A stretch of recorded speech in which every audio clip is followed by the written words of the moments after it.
Hola, ¿qué tal amigos, amigas de Raíz? Bienvenidos y bienvenidas a otro episodio de ¿Qué hacer?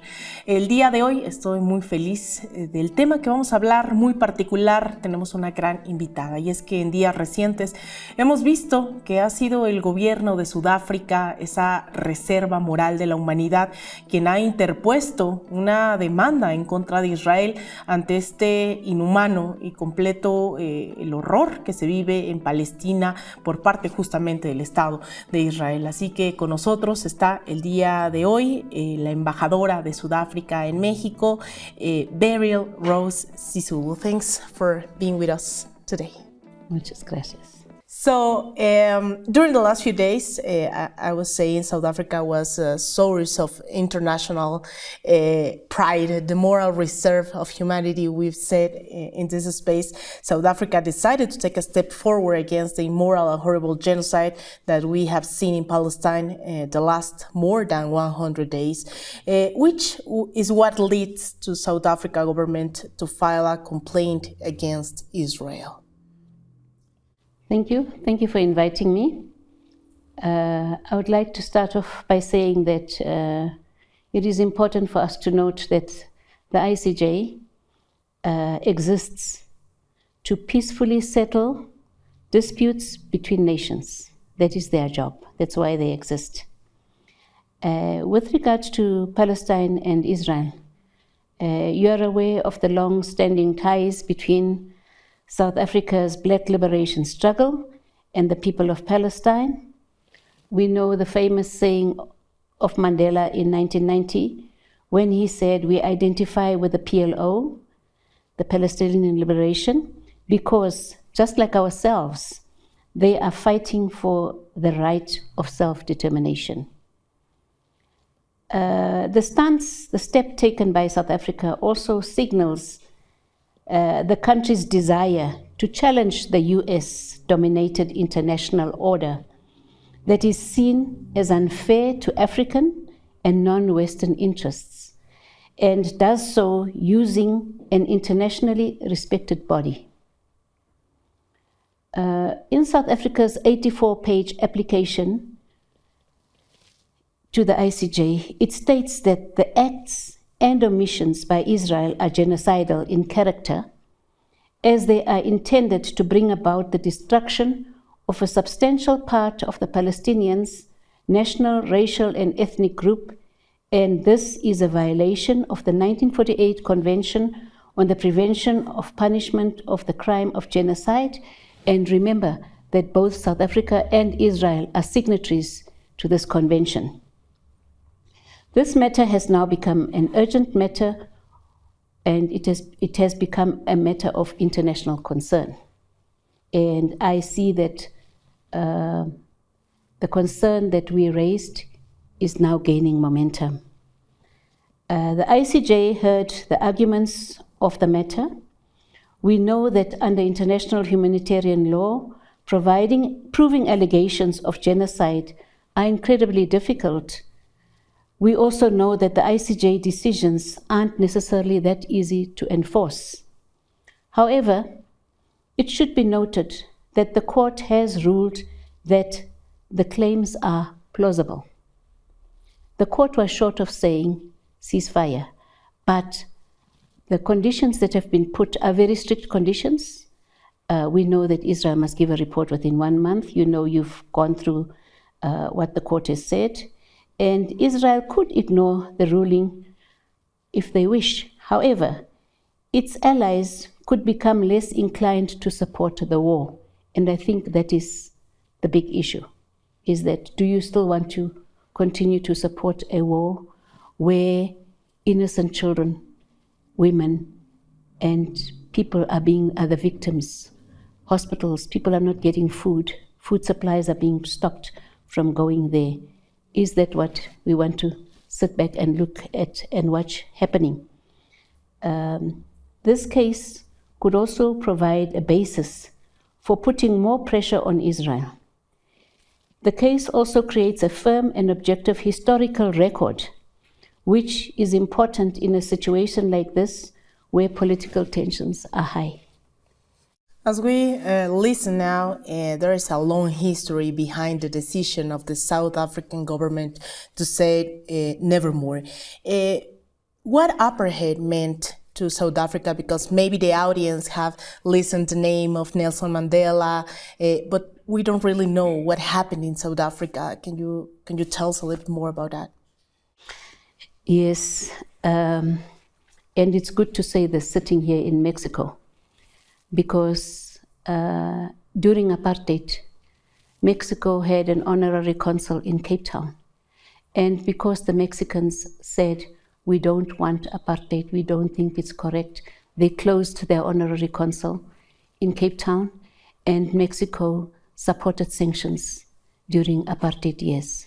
So younger Mexicans may not know this, but Mexico took a stand those years against apartheid.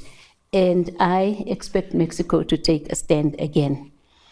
And the stand is not only against Israel and Palestine. The stand should be against any human rights violations. Before I talk about apartheid, I just want to mention that South Africa is not taking a stand for the first time. Recently, last year, led by our President Cyril Ramaphosa, a group of African leaders went to negotiate with Russia, went to negotiate with Ukraine, because the world wants peace.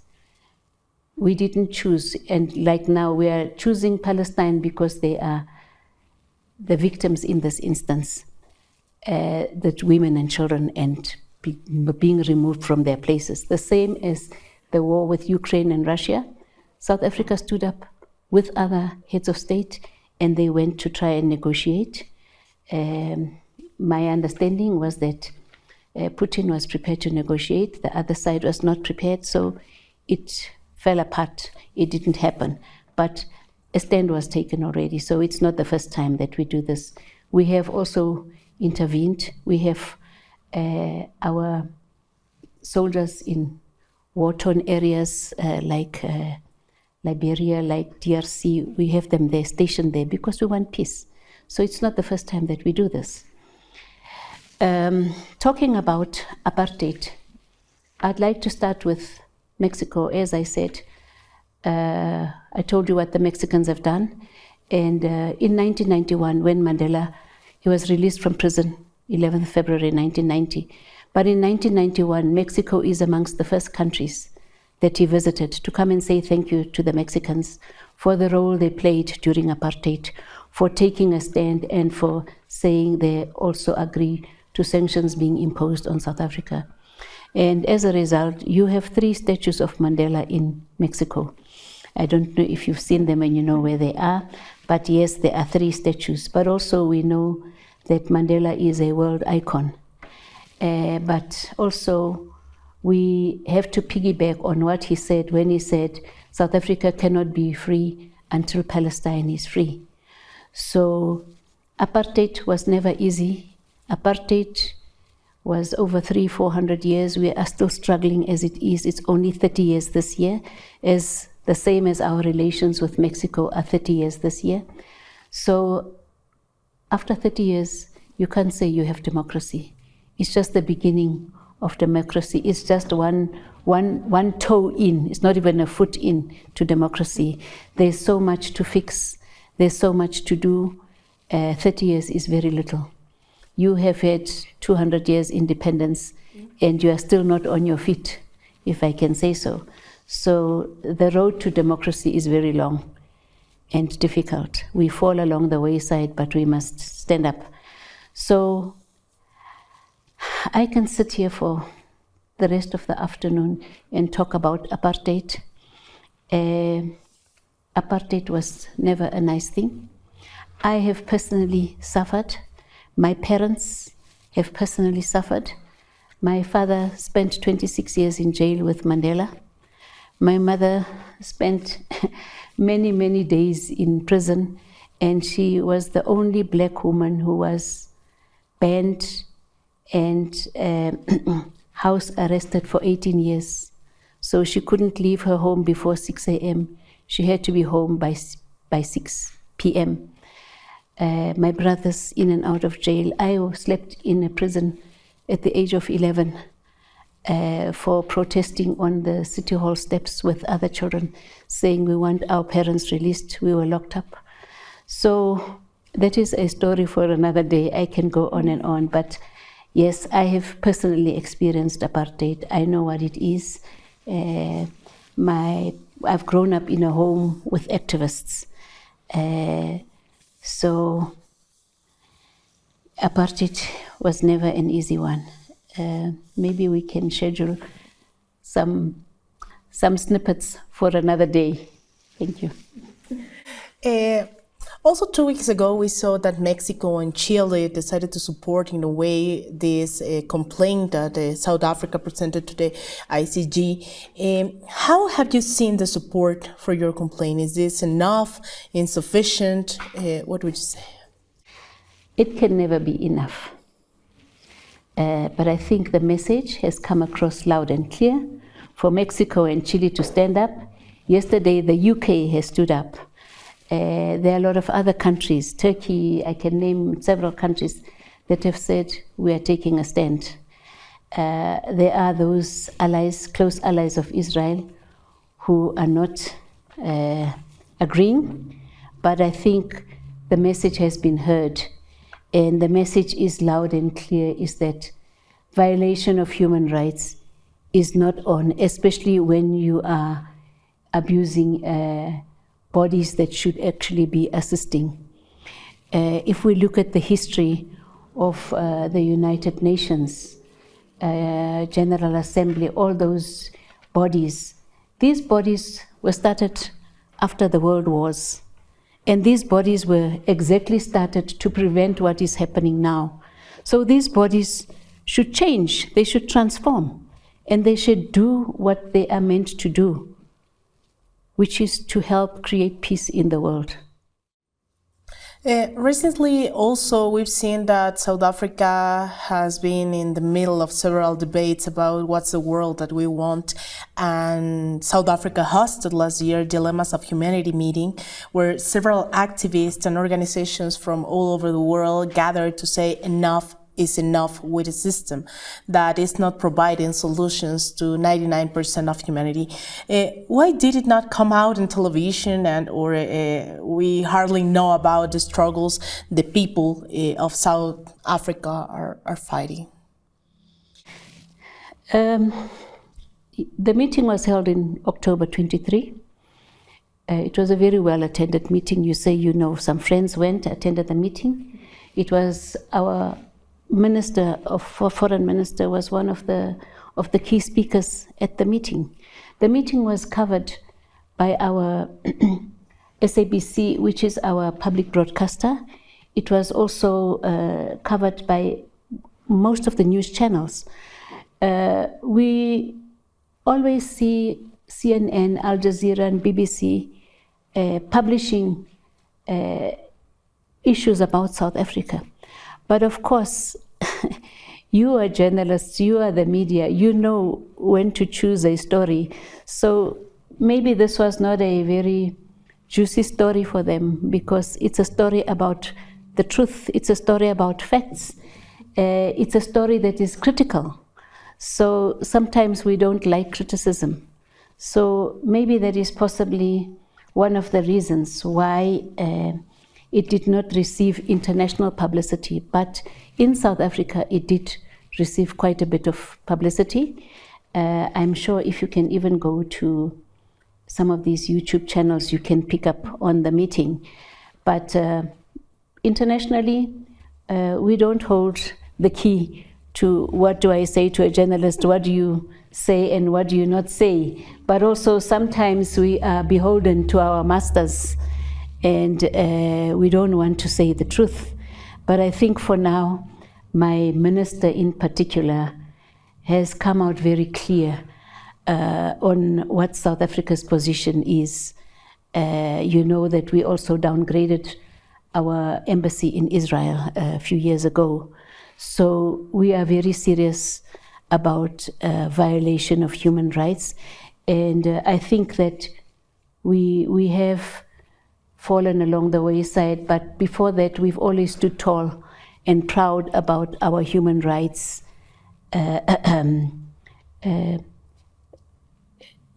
path that we have taken as South Africa. And now that, as I said at the beginning, that the government of South Africa represents now like this moral reserve of humanity at this moment, how can we explain that nothing happens after? I mean, this is a big step. I do believe that what happened at the ICJ, we've saying over and over that this is because of the people who are still on the streets all over the world. How can we explain that in the world we see every single day new attacks on universities, hospitals in Gaza? How can we tell the people to keep some faith on just keeping struggling every single day? By standing up and saying something. Let your voice be heard. Leave a legacy behind. You cannot sit back and say, it's not me, it's there, it's far away. Tomorrow it will be you.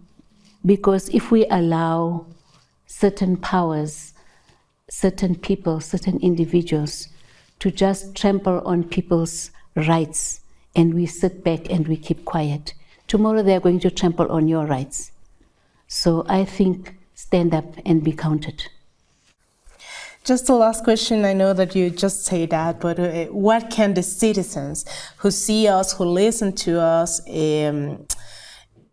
do to be able to support not only South Africa government in its position against the genocide, but the Palestinians who are still in Gaza, in the West Bank?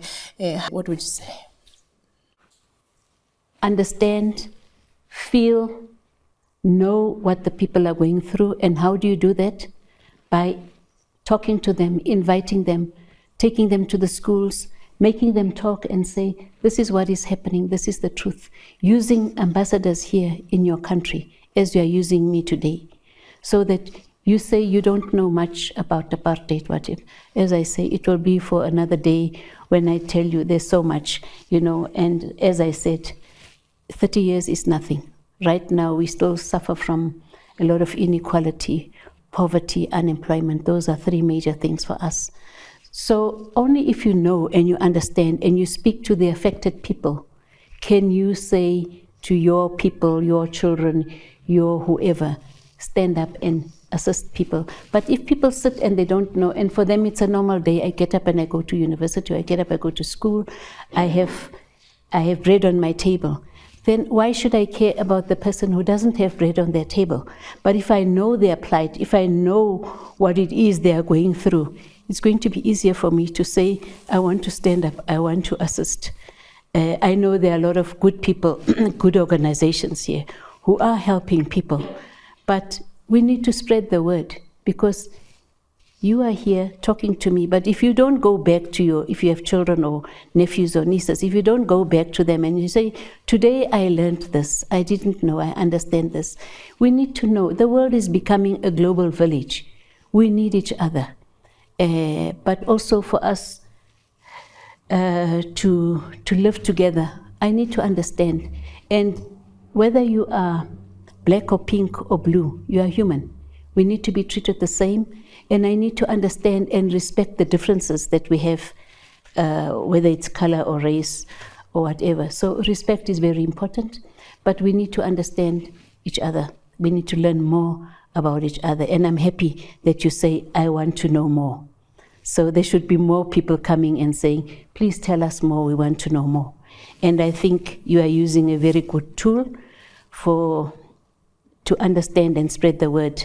I'll just give you an example. In Japan, when I was ambassador, we were invited by the university. We were 38 African from Africa. Remember, Africa's got 54 countries. It's not a country.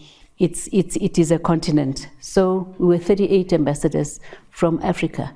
So we would go to the university and explain. I'd tell them, this is South Africa, this is what we do, this is who we are. So we teach the people where we are. to respect us that we're different. Because people look at me and they think I live with the elephant in my bathroom or in my yard. I don't have elephants in my yard, you know. So people need to understand that we are human like every other human. Well, what I'm going to say definitely is in the name not only of several Mexicans, but in the name of a lot of people who are really thankful for what the South African government has done. Thank you very much, first, for accepting being here with us. Second, for tells our audience what's going on and the details. And thanks for, in the name of the team here in De Raíz, and also in the name of Mexicans, thanks to the South African government for every single step that has taken this last months and years. So thank you for being here. Thank you. And finally, I'm happy in Mexico. I have been well received. I see Mexicans are very friendly. They remind me of South Africa, and even your spirit that you have, your culture, just the you. You know, I spoke to your ambassador in South Africa. She's a woman, and I said to her, she's been there in South Africa for 1 year. I called her last week, and I thought she would come home. She says, no, I'm here. I said, how is South Africa? She says, oh, it's home. So I said, I also feel at home in Mexico. Definitely, so, we have a lot of things of common in the South, global South. A lot in common. Well, yes. Okay. Thank you for being here. Thank you so much. Muchas gracias. Y gracias a todos y a todas ustedes que nos siguieron en esta entrevista de qué hacer. Recuerden, nos pueden seguir todas las semanas con estos análisis. Vamos a estar muy pendientes de lo que haga el gobierno de Sudáfrica y en general la resistencia de los pueblos en torno a este, hay que decirlo nuevamente, inhumano genocidio en Palestina. Soy Alina Duarte y nos vemos en una próxima ocasión.